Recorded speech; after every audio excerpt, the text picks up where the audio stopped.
नमस्कार जोहार, मैं अनन्या झा और आप देख रहे हैं न्यूज झारखंड। वक्त हो चला है झारखंड की तमाम बड़ी खबरों को जानने का और उनसे अपडेट होने का।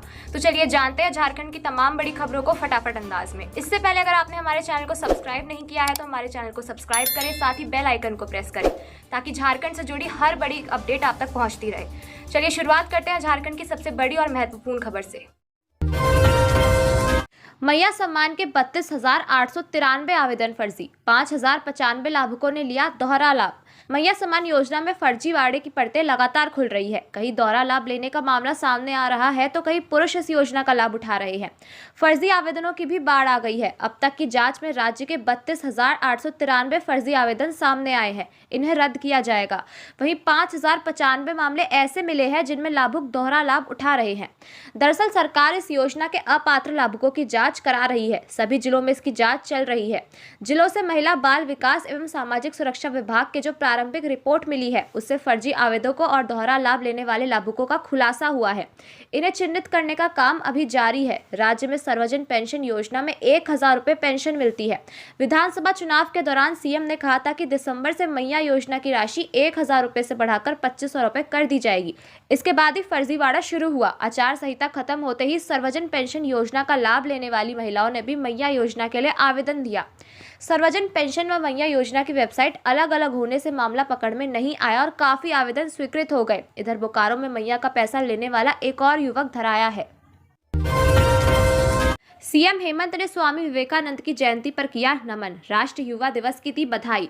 आज भारत के आध्यात्मिक गुरु और युवा वर्ग के प्रेरणा स्रोत स्वामी विवेकानंद की 162वीं जयंती है। हर साल इस दिन के राष्ट्रीय युवा दिवस के रूप में मनाया जाता है। इस अवसर पर मुख्यमंत्री हेमंत सोरेन ने स्वामी विवेकानंद को नमन किया है। सीएम ने अपने सोशल मीडिया हैंडल पर लिखा कि देश के समृद्ध संस्कृति के विश्व पटल पर ले जाने वाले युवाओं के प्रेरणा स्रोत स्वामी विवेकानंद जी की जयंती पर शत शत नमन। आज राष्ट्रीय युवा दिवस के अवसर पर सभी को हार्दिक बधाई, शुभकामनाएं और जोहार। हॉकी इंडिया लीग का धमाकेदार आगाज। कल्पना सोरेन करेंगी उद्घाटन। रोमांचक होगा आज का मुकाबला। रांची के मोरहाबादी मैदान स्थित जयपाल सिंह मुंडा एस्ट्रोटर्फ स्टेडियम में रविवार यानी 12 जनवरी से महिला हॉकी इंडिया लीग का रोमांच देखने को मिलेगा। इसमें 4 टीम भाग ले रही है जिनमें Odisha warriors, Bengal tiger, Delhi CG और जेएसडब्ल्यू सुरमा शामिल है। हॉकी इंडिया लीग में राजधानी वासी देश विदेश की खिलाड़ियों को देख सकेंगे। इसे लेकर सभी तैयारियां लगभग पूरी हो चुकी है। इस लीग का उद्घाटन गांडिया विधायक कल्पना सोरेन करेंगी। प्रतियोगिता का आगाज दिल्ली एसजी पाइपर्स और ओडिशा वॉरियर्स के बीच मुकाबले से होगा। बताया जा रहा है कि महिला हॉकी लीग का उद्घाटन समारोह शाम 7:30 बजे से शुरू होगा। यह लगभग 45 मिनट तक चलेगा। धनबाद कार्मेल स्कूल के सीसीटीवी की होगी जांच। डीसी से छात्राओं ने कहा पुरुष शिक्षकों के सामने उतरवाए शर्ट। एनसीपीआर तक शिकायत। धनबाद के दिगवाडी स्थित कार्मेल स्कूल में 10वीं की छात्राओं के पेंडे पर शर्ट उतरवाने के मामले को गंभीरता से लिया है। स्कूल की 20 से 25 छात्राएं अपने अभिभावकों के साथ शनिवार को कलेक्टर ऑफिस पहुंची और डीसी माधवी मिश्रा से अपनी आप बीती बताई। मामले को गंभीरता से लेते हुए डीसी ने तत्काल एक टीम स्कूल भेजा और मामले की पड़ताल की। मामले की जांच के बाद टीम में शामिल एसडीएम राजेश कुमार ने कहा कि सोमवार को छात्राओं के अभिभावकों और टेक्नीशियन की मौजूदगी में स्कूल में लगे सीसीटीवी कैमरे के फुटेज की जांच की जाएगी। कितने कमरे हैं, उनके फुटेज में क्या है, यह उसी दिन स्पष्ट हो पाएगा। फिलहाल स्कूल प्रबंधन को कैमरे और फुटेज से छेड़छाड़ नहीं करने की हिदायत दी गई है। छात्राओं की ओर से डीसी माधवी मिश्रा के बताया गया कि 9 जनवरी को हमारी 10वीं का अंतिम दिन था। हम स्कूल में पेंडे सेलिब्रेट कर रहे थे। यह परंपरा वर्षों से चलती आ रही है। अचानक प्रिंसिपल देवाश्री वहां पहुंची, हमें डांटा। पुरुष शिक्षकों की मौजूदगी में हमारी शर्ट उतरवाई और कहा कि इन वियर और ब्लेजर में ही घर जाओ। हमें मानसिक और शारीरिक रूप से प्रताड़ित किया गया। अब 10वीं की परीक्षा होने वाली है। स्कूल प्रबंधन हमारे साथ क्या करेगा ये सोच के ही डर लगता है। छात्राओं के शर्ट उतरवाने के मामले की शिकायत पीएम सीएम से लेकर एनसीपीआर तक गई है।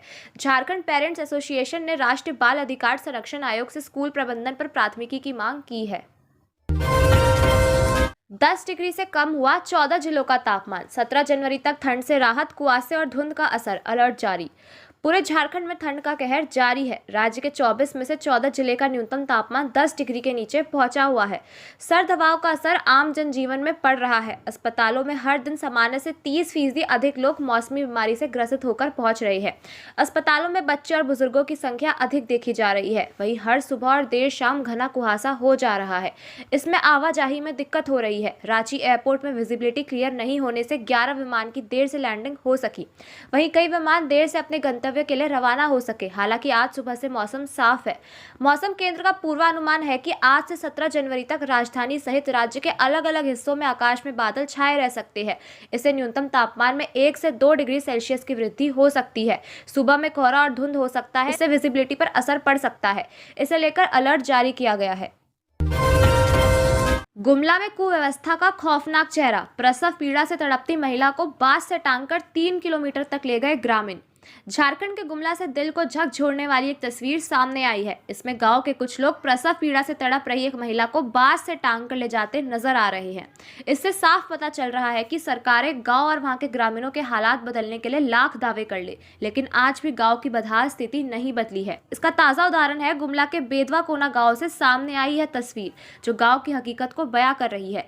बता दें कि गाँव के राजकुमार सिंह की पत्नी प्रियंका सिंह को जब प्रसव पीड़ा हुई तो उनके परिवार वाले यह सोचकर सिहर गए कि प्रियंका को अस्पताल लेकर कैसे जाए। इसका कारण था गांव में सड़क ना होना, क्योंकि गांव में सड़क नहीं होने की वजह से उनके यहाँ एम्बुलेंस गांव तक नहीं आ पाती है।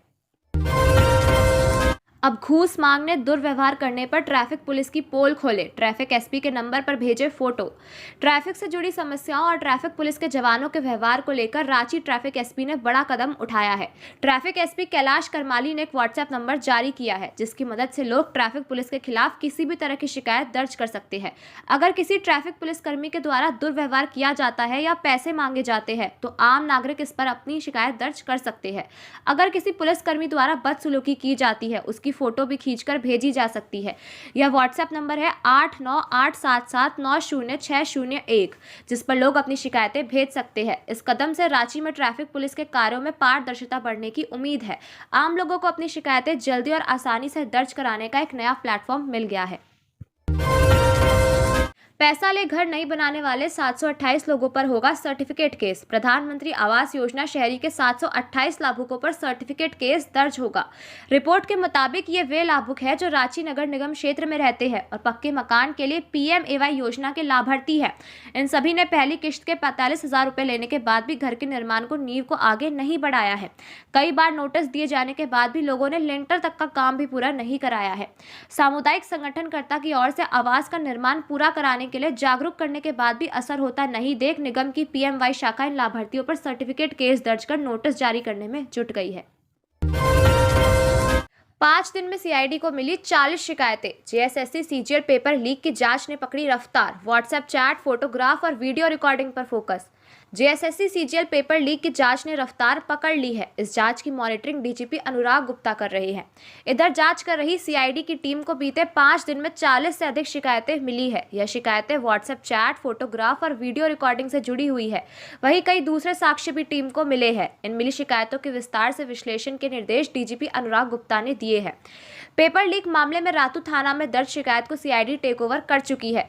इसके बाद एक सप्ताह पहले सीआईडी ने नई केस दर्ज की है। यह केस जेएसएससी की ओर से दर्ज शिकायत के बाद की गई है। इन 2 केस के आधार पर जांच की जा रही है। जेएसएससी की ओर से सीआईडी में दर्ज कराई गई एफआईआर में बताया गया है कि 21 और 22 दिसंबर को परीक्षा आयोजित हुई थी। परीक्षा पूरी तरह कदाचार व पेपर लीक से मुक्त थी, लेकिन परीक्षा के बाद कुछ लोगों ने फर्जी वीडियो और तस्वीरें वायरल कर परीक्षा की निष्पक्षता पर सवाल खड़े किए गए हैं। रांची में ऑटो ड्राइवर ने किया 2 नाबालिग बहनों का अपहरण। घर से आधार ठीक कराने निकली थी। झारखंड की राजधानी रांची से एक सनसनीखेज खबर सामने आ रही है। जिले के हिंदपीढ़ी में रहने वाली 2 नाबालिग लड़कियों के अपहरण का मामला सामने आया है। बताया जा रहा है कि दोनों नाबालिग बहनें शनिवार को आधार कार्ड ठीक कराने के लिए घर से निकली थी। परिजनों का आरोप है कि घर लौटते समय ऑटो चालक उन्हें लेकर फरार हो गया। मामले की जानकारी मिलने के बाद पुलिस दोनों की खोजबीन कर रही है। अपहरण लड़कियों के पिता ने बताया कि शनिवार को दोनों बेटियां आधार कार्ड ठीक कराने के लिए मंगल टावर गई थी। इसके बाद दोपहर करीब 1 बजे दोनों ऑटो वाले से हिंदपीढ़ी जाने की बात कर बैठी, लेकिन ऑटो ड्राइवर दोनों बहनों को हिंदपीढ़ी पहुंचाने के बजाय कहीं और ले जाने लगा। ऐसे में लड़कियों ने संदेह होने पर पिता को फोन किया। पिता ने कहा कि बातचीत करते वक्त बीच में ही चालक ने लड़कियों से उनका फोन छीन लिया। लड़कियों के पिता ने मामले की जानकारी तुरंत पुलिस को दी। मिली सूचना के अनुसार हिंदपीढ़ी सदर थाना और खादगड़ा टीओपी की पुलिस नाबालिगों की खोजबीन में जुटी हुई है। गढ़वा में नील गाय का आतंक, किसानों की फसलों को हो रहा दोहरा नुकसान। झारखंड के सूखा प्रभावित जिले में एक तरफ जहां समय पर बारिश नहीं होने के कारण किसान खेती से विमुख हो रहे हैं, वहीं दूसरी तरफ खेती नहीं करने का दूसरा कारण नीलगाय भी है, जो उनके द्वारा की जाने वाली थोड़ी बहुत खेती को पूरी तरह से बर्बाद कर रही है। किसानों को दोहरी मार झेलनी पड़ रही है। सिंचाई की कोई सुविधा नहीं होने के कारण वर्षा आधारित खेती करने वाले गढ़वा के किसान कभी भी पूरी खेती नहीं कर पाते हैं, क्योंकि पानी के बिना उनकी उपज नष्ट हो जाती है। लेकिन अगर वे थोड़ी बहुत खेती भी करते हैं तो वह भी उन्हें नहीं मिल पा रही है। बिना सिंचाई के बची हुई फसलों को नीलगाय रौंद रही है। जिले के कांडी प्रखंड क्षेत्र में लगी फसलों को नीलगाय बर्बाद कर रही है। वर्षों से किसान इसी स्थिति में पूरी तरह से परेशान हो जाते हैं और खेती नहीं करने का निर्णय लेते हैं। महाकुंभ स्नान को लेकर पलामू से प्रयागराज जाने वाली ट्रेनों में यात्रियों की भारी भीड़, ज्यादातर ट्रेनों में सीटें फुल। उत्तर प्रदेश के प्रयागराज में मंगलवार से महाकुंभ की शुरुआत हो गई। मंगलवार और बुधवार को शाही स्नान है, इसे लेकर ट्रेनों में भीड़ देखी जा रही है। हालांकि रेलवे ने कुंभ को लेकर कई स्पेशल ट्रेनों की शुरुआत की है। पलामू के इलाकों से भी बड़ी संख्या से लोग कुंभ जाने वाले हैं। पलामू से प्रयागराज जाने वाली कई ट्रेनें हैं। राजधानी एक्सप्रेस, गरीब रथ express, Jharkhand Swarna Jayanti express, Jammu Tawi express, Barkakana Prayagraj passenger train है। इसके अलावा रेलवे की ओर से कुंभ स्पेशल ट्रेन पलामू के रास्ते दी गई है। 14 जनवरी को मकर संक्रांति के दिन बड़ी संख्या में लोग स्नान करने के लिए प्रयागराज जाएंगे। पलामू से होकर गुजरने वाली सभी ट्रेनों में वेटिंग चल रही है। 13 जनवरी को रांची से चलकर नई दिल्ली जाने वाली गरीब रथ एक्सप्रेस में पलामू से 229 वेटिंग है। वहीं तत्काल में 52 वेटिंग चल रही है। दूसरी ओर स्वर्ण जयंती एक्सप्रेस में 83 वेटिंग है। वहीं थर्ड एसी में तत्काल में टिकट ही मौजूद नहीं है। 31 जनवरी तक कई ट्रेनों में टिकट की बुकिंग बंद हो गई है। ट्रेनों में टिकट नहीं मिल रही है। गरीब रथ एक्सप्रेस में 28 फरवरी तक वेटिंग चल रही है। राजधानी एक्सप्रेस में भी 27 फरवरी तक टिकट नहीं है। झारखंड सरकार का ऐलान, राज्य में खुलेंगे 1000 नए अस्पताल। क्या क्या मिलेंगी सुविधाएं? स्वास्थ्य मंत्री डॉक्टर इरफान अंसारी ने कहा कि राज्य के मरीजों को सुगम स्वास्थ्य सुविधा उपलब्ध कराने के लिए राज्य में 1000 पीएचसी खोले जा रहे हैं। उनमें डेंटल डॉक्टरों की भी नियुक्ति होगी। साथ ही राज्य में 6000 मेडिकल स्टाफ की भी नियुक्ति करने जा रहे हैं। डॉक्टर इरफान अंसारी ने शनिवार को IMA भवन में झारखंड के स्टेट हेल्थ सर्विस एसोसिएशन के दंत संवर्ग के प्रथम राज्य स्तरीय सम्मेलन को बतौर मुख्य अतिथि संबोधित कर रहे थे। उन्होंने कहा कि राज्य में डेंटल डॉक्टरों की जो भी समस्या है उनका समाधान किया जाएगा। हम राज्य में स्वास्थ्य व्यवस्था को दुरुस्त करना चाहते हैं। यह डॉक्टरों के सहयोग के बगैर संभव नहीं है। रिम्स पर काफी लोड है। बहुत जल्द राज्यवासियों को रिम्स 2 मिलेगा। उन्होंने कहा कि 14 जनवरी के बाद राज्य में स्वास्थ्य व्यवस्था सुधारने को लेकर वह अपना ऑपरेशन स्टार्ट करेंगे। तिलकुट की सौंधी खुशबू से महका गिरिडीह। गया नवादा के कारीगरों के हाथ बने तिलकुट की मांग 250 से 600 रुपए प्रति किलो तक उपलब्ध। मकर संक्रांति के त्योहार को देखते हुए गिरिडीह के बाजारों में तिलकुट की रौनक बढ़ गई है। गया और नवादा के कुशल कारीगरों द्वारा बनाया जा रहा तिलकुट लोगों को विशेष रूप से आकर्षित कर रहा है। दुकानों में तिलकुट की अलग अलग किस्में उपलब्ध है, जिसमें खोवा, चीनी, गुड़ और शुगर फ्री वैरायटी शामिल है। स्थानीय दुकानदारों के अनुसार जिस तरह देवघर का पेड़ा और सिलाव की बालूशाही प्रसिद्ध है, उसी तरह गया का तिलकुट पूरे देश में विख्यात है। बाजार में तिलकुट की कीमतें अलग अलग है। चीनी से बना तिलकुट 250 रुपए किलो, गुड़ का तिलकुट 350 रुपए किलो मिल रहा है। खोवा तिलकुट 500 से 600 रुपए प्रति किलो की दर से बिक रहा है। तिलकुट बनाने की प्रक्रिया में विशेष सावधानी बरती जा रही है। सबसे पहले तिल की अच्छी तरह सफाई की जाती है, फिर चीनी या गुड़ को गलाया जाता है और अंत में इन सभी सामग्रियों को मिलाकर कुटाई की जाती है। त्योहार से पहले लोग बड़ी संख्या में तिलकुट खरीद रहे हैं और कीमतों में मामूली वृद्धि का भी खरीदारी पर कोई विशेष प्रभाव नहीं पड़ रहा है। इसके अलावा बाजार में बादाम चक्की और तिल चक्की जैसे अन्य पारंपरिक व्यंजन भी उपलब्ध है, जिन्हें लोग बड़े चाव से खरीद रहे हैं। अस्पतालों में जन्म के समय बच्चों की जांच नहीं, मृत्यु दर बढ़ रही। राज्य के अस्पतालों में जन्म लेने वाले 100% बच्चों की जांच जन्म के समय नहीं की जा रही है, जिस कारण न सिर्फ शिशु मृत्यु दर में बढ़ोतरी होती है, बल्कि जन्मजात विकृतियों की पहचान नहीं होने से उनका समय पर इलाज नहीं हो पाता है। बाद में चलकर उनकी विकृतियां बीमारी का गंभीर रूप ले लेती है। उप निदेशक स्वास्थ्य सेवाएं सह राज्य नोडल पदाधिकारी RBS के डॉक्टर वीरेंद्र कुमार सिंह ने खेद व्यक्त करते हुए सभी सिविल सर्जनों को इस बाबत निर्देश जारी किया है, जिसमें उन्होंने कहा है कि नवजातों में होने वाली जन्मजात विकृति की पहचान कर समय से उनका इलाज कराने का शिशु मृत्यु दर को कम किया जा सकता है। राज्यपाल और बाबूलाल ने राष्ट्रीय युवा दिवस पर किया स्वामी विवेकानंद को याद। आज भारत के आध्यात्मिक गुरु और युवा वर्ग के प्रेरणा स्रोत स्वामी विवेकानंद की 162वीं जयंती है। हर साल इस दिन को राष्ट्रीय युवा दिवस के रूप में मनाया जाता है। इस अवसर पर राज्यपाल संतोष गंगवार और भाजपा नेता बाबूलाल मरांडी ने स्वामी विवेकानंद और उनके सिद्धांतों को याद किया है। साथ ही सभी को राष्ट्रीय युवा दिवस की शुभकामनाएं दी है। इसे लेकर राज्यपाल संतोष गंगवार ने एक पोस्ट साझा करते हुए लिखा कि सभी देशवासियों को राष्ट्रीय युवा दिवस की हार्दिक शुभकामनाएं। वहीं बाबूलाल बाबूलाल मरांडी ने अपने एक्स अकाउंट पर एक पोस्ट साझा करते हुए लिखा कि महान युग दृष्टा और युवाओं के प्रेरणा स्रोत स्वामी विवेकानंद जी की जयंती पर उन्हें सादर नमन। साथ ही राष्ट्रीय युवा दिवस की आप सभी को हार्दिक शुभकामनाएं। गणतंत्र दिवस समारोह में 11 विभागों की झांकी निकलेगी। मोरहाबादी मैदान में गणतंत्र दिवस समारोह की तैयारी समय पर पूरा करने का निर्देश उपायुक्त मंजूनाथ भजंत्री ने दिया है। समारोह के आयोजन की तैयारी को लेकर शनिवार को उपायुक्त समाहर न्यायालय में पदाधिकारियों के साथ बैठक की और सभी व्यवस्था ससमय पूरा करने का निर्देश दिया। समारोह में सरकार के विभिन्न विभागों और योजनाओं से संबंधित झांकी भी निकलेगी। 15 प्लाटून की परेड भी होगी।